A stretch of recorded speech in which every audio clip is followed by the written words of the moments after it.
Fala pessoal, tudo bem? Sejam bem-vindos. Hoje eu quero falar sobre a pena de morte. Eu vou tentar trazer uma visão geral, né, abrangente, percorrendo as obras padrão, os livros de escritura que nós temos e falando também sobre a legislação aqui no estado de Utah e por que tem pena de morte hoje, né? Tentar entender por que tem pena de morte aqui no estado de Utah, onde eu me encontro, que é um estado, como vocês devem saber, que foi fundado por membros da Igreja de Jesus Cristo Santos dos Últimos Dias. E também vou explorar bem rapidinho uma questão polêmica, que é a expiação pelo sangue. Alguns discursos que foram feitos pelos primeiros líderes da igreja que diziam que se você matar, a única forma de você conseguir a redenção é você tirando a própria vida ou se entregando para alguém te matar. Então vamos falar um pouco desse tema. Começando lá no Velho Testamento, a gente já sabe que Deus não se agrada do assassinato, porque quando Caim mata seu irmão Abel, o Senhor dá uma pesada maldição contra ele. E mais para frente, aí lá para a história do dilúvio, a gente vê em Gênesis 9:6 que quem derramar sangue do homem, pelo homem seu sangue será derramado, porque Deus fez o homem conforme sua imagem. Então dá para ver a seriedade desse tema. Deus, ele deseja que nós possamos ter uma experiência aqui na mortalidade e ele é que deve determinar quando essa experiência acaba. Então, quando nós usamos o arbítrio, que é o dom da escolha, para tirar a vida de outro, isso é muito sério, é condenado nas Escrituras.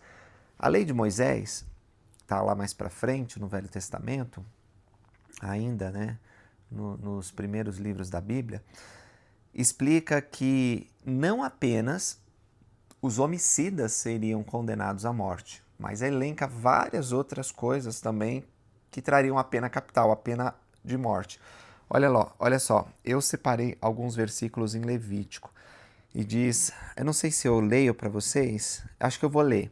É um trecho razoavelmente grande, mas eu acho que é interessante para a gente ver como era a lei antigamente, a lei de Moisés, e não estamos mais sob a lei de Moisés, mas o Senhor ele ampliou isso. Ele não apenas tornou a pena de morte aplicável em caso de homicídio, mas colocou esse rol bem maior. E olha só, o versículo 7 de Levítico 20, ele dá a perspectiva adequada. Por que o Senhor fez essa ampliação?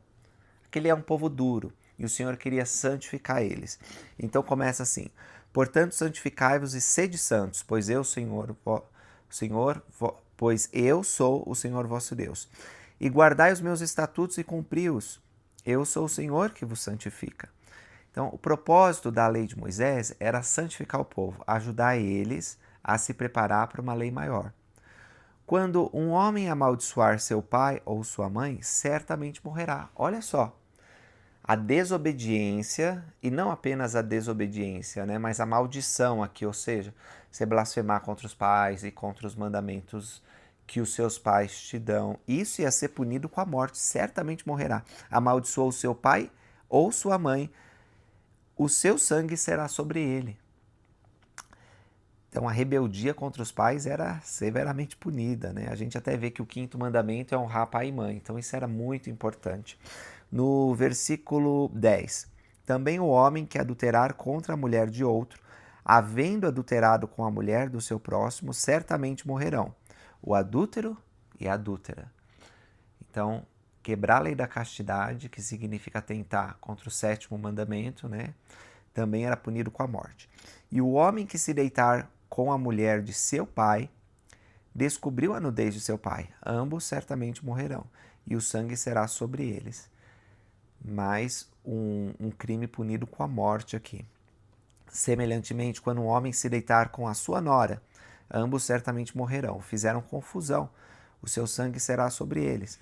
Quando também um homem se deitar com outro homem, como com mulher, ambos fizeram abominação, certamente morrerão, seu sangue será sobre eles. Então, relacionamento de duas pessoas do mesmo sexo, relacionamento íntimo, sexual, né, era punido com a morte no Velho Testamento.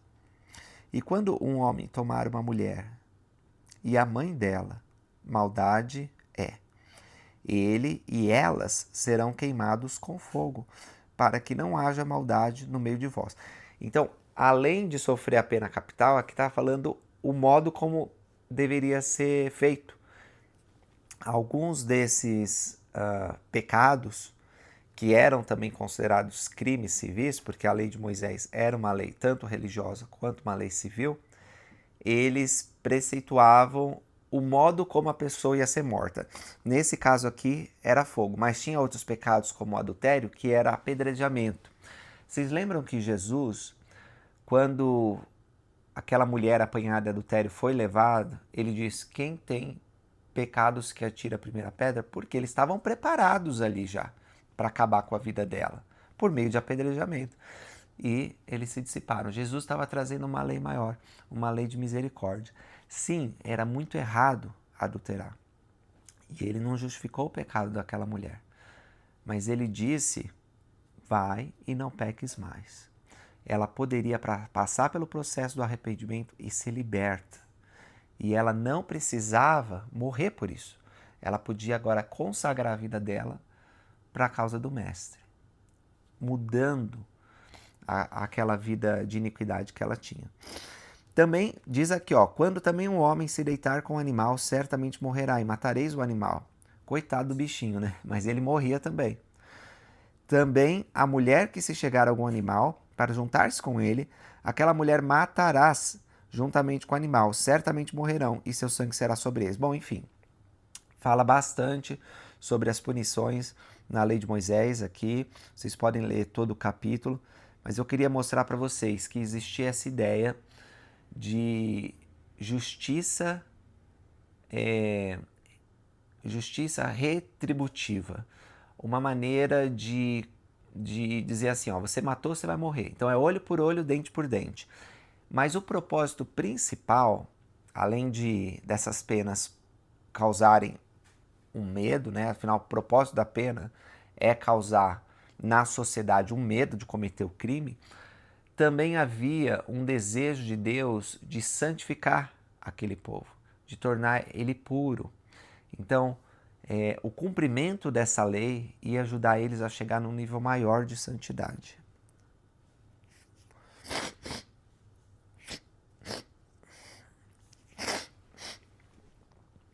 Agora, os profetas que vieram depois, especialmente quando eles já estavam na Terra da Promissão, eles viam que muitos líderes do povo abusavam da lei de Moisés e distorciam essas coisas. Tem uma acusação em Isaías, logo no primeiro capítulo, que ele diz assim: como se fez prostituta a cidade fiel? Ela que estava cheia de justiça, a retidão habitava nela, mas agora homicidas.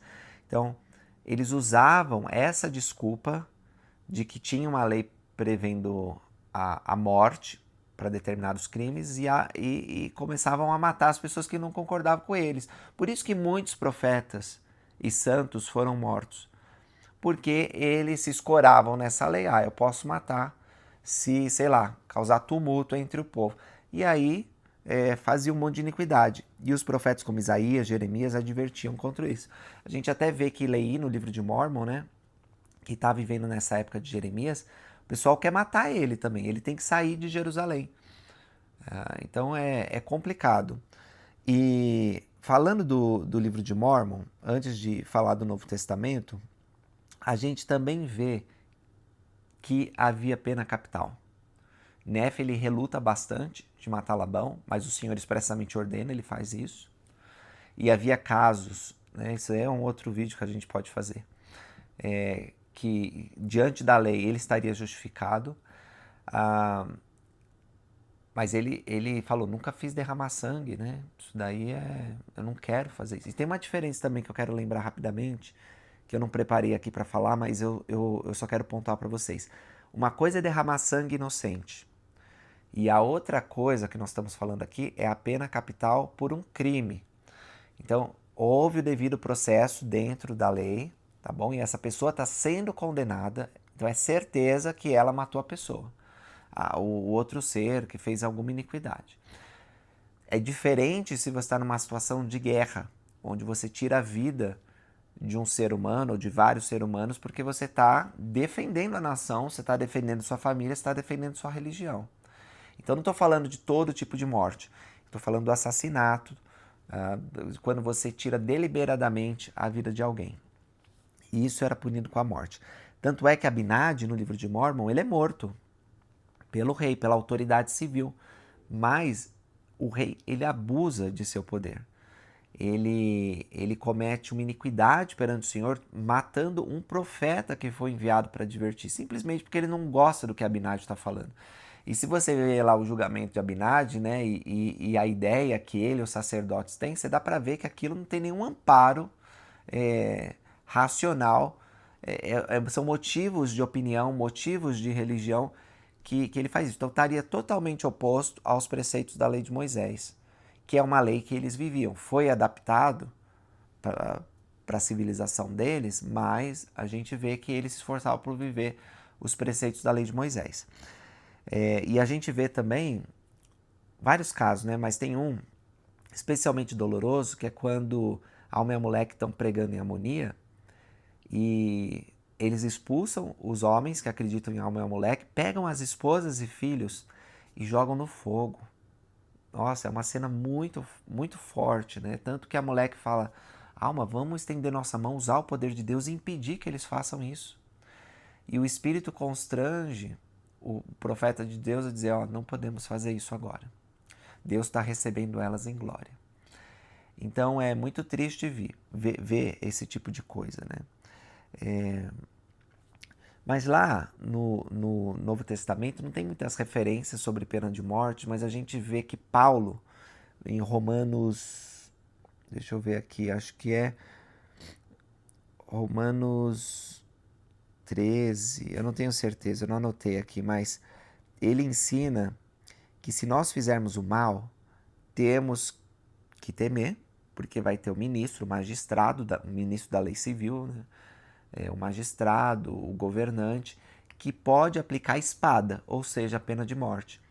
Então, dependendo do lugar onde o discípulo de Cristo se encontrava, e Paulo fez várias viagens missionárias, ele tinha que se submeter às autoridades, inclusive à lei civil que preceituava, e muitas sociedades naquela época faziam isso, se não todas, né? Não posso dizer todas porque eu não fiz um estudo sobre isso, mas acredito que várias delas diziam, matou, vai morrer. E os santos tinham que submeter a isso onde eles se encontravam, né? Se eles matassem, eles tinham que morrer, porque era a lei.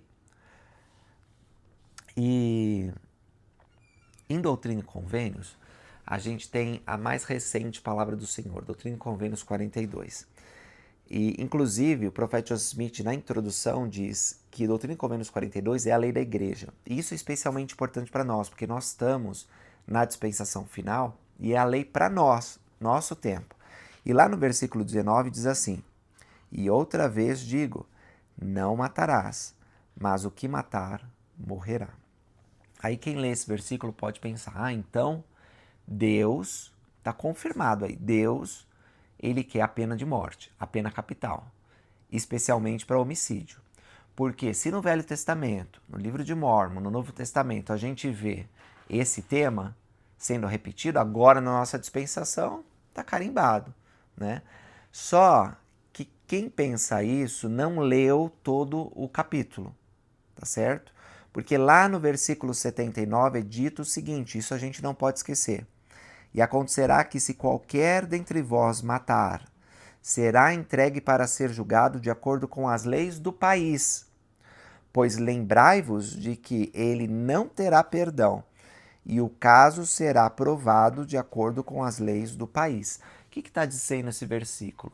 Que dependendo do lugar que você se encontra, né, do sistema jurídico, a pessoa vai ser julgada, tem um devido processo legal e ela poderá ser condenada ou não.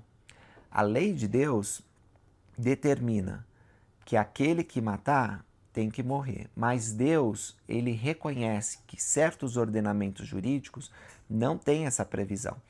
Tanto é que se vocês forem para a Doutrina e Convênios 134, e ali é uma declaração inspirada sobre os governos, sobre... É a lei de Deus de como nós devemos agir civilmente, né? A gente vai estudar isso daí mais para frente no Vem e Segue-me. Mas eu quero mencionar o versículo 8, diz assim: cremos que a perpetração de um crime deve ser punida de acordo com a natureza do delito, que o homicídio, a traição, o roubo, o furto e a violação da paz geral, em todos os aspectos, devem ser punidos de acordo com a sua criminalidade e sua má influência entre os homens, pelas leis do governo sobre o qual o delito tiver sido cometido, e para a paz e tranquilidade públicas. Todos os homens devem usar sua habilidade para entregar os transgressores das boas leis ao castigo. Então, nós acreditamos que as pessoas que cometem crimes devem ser punidas, mas é uma decisão civil. Tanto é assim que a declaração da igreja sobre pena de morte, que eu tirei do site da igreja, diz assim: a Igreja de Jesus Cristo dos Últimos Dias considera que a questão de se e em circunstâncias... Desculpa, eu estou traduzindo aqui, ficou meio estranho, mas basicamente diz assim: a Igreja de Jesus Cristo dos Últimos Dias considera que a questão e as circunstâncias do Estado, se o Estado deve impor a pena de morte, é uma questão a ser decidida exclusivamente pelos processos prescritos pela lei civil. Não promovemos, olha, como igreja, não promovemos nem nos opomos à pena de morte. Então, institucionalmente, a igreja não tem uma posição, deve haver pena de morte, não deve haver pena de morte. Ela deixa que os governos decidam isso. Agora vamos chegar aqui em Utah, um estado que foi formado por membros da Igreja de Jesus Cristo dos Santos dos Últimos Dias. Desde os tempos que era território, antes de se tornar estado, já havia pena de morte aqui. Foi uma decisão civil. A maioria era membro da igreja? Sim, foi uma decisão que eles tomaram.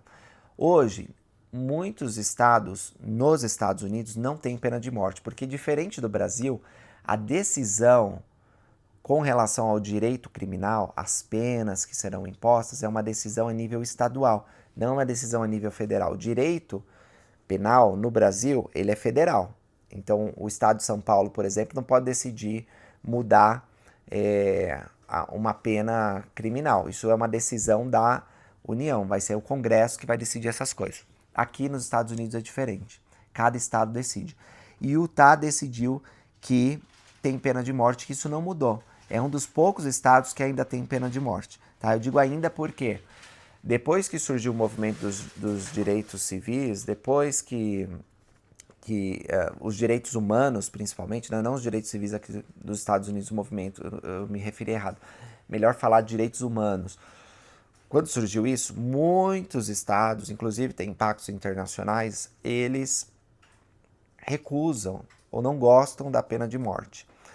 E como a igreja falou, isso é uma decisão dos governos, tá? E a igreja vai respeitar a lei. E nós, como membros, temos que respeitar. Podemos ter nossa opinião? Eu quero que volte pena de morte. Eu quero que mantenha a pena de morte, no caso você vive num lugar que tem. Pode ter sua opinião política. É uma opinião política. A lei do Senhor, como nós vemos no passado, requeria que as pessoas fossem mortas, mas houve abuso. E o Senhor permite hoje que os governos seculares decidam essas coisas, tá? Agora, um tema um pouco mais difícil que envolve o estudo da doutrina é o Blood Atonement, ou o discurso da expiação pelo sangue.